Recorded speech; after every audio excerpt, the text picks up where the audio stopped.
The effects of climate change are being felt globally already, particularly for the African continent. This would mean increase of average temperature with more extreme events that will be experienced across the whole continent. This would include sea level rise, floods in coastal areas, whereas inland would be experience more droughts and less rainfall. Following this journey in our MOOC, we are going to address the following questions. How can we plan for climate change adaptation and mitigation in African cities? What climate change adaptation and mitigation mean for African cities?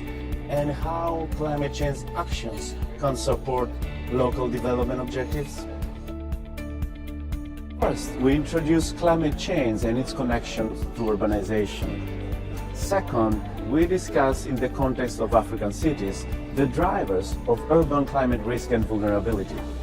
In addition, we examine typologies of climate adaptation responses, and particularly we discuss them in the context of governance with regard of applying climate resilience in cities. Together with different experts on climate change and partner organizations from around the world, we will answer the key questions on how to plan for climate change in African cities.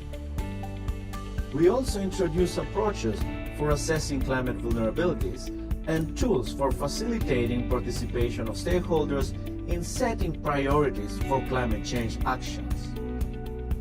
We provide examples of how local governments in Africa respond and adapt to climate change and highlight opportunities for integrating climate change in local development actions.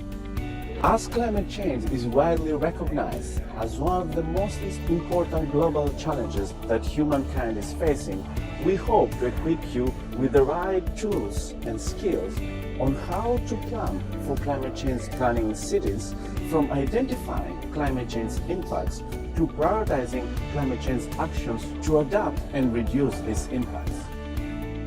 Join us in our learning journey. Take the first action on climate change by enhancing your knowledge and understanding how you can plan for climate change in African cities.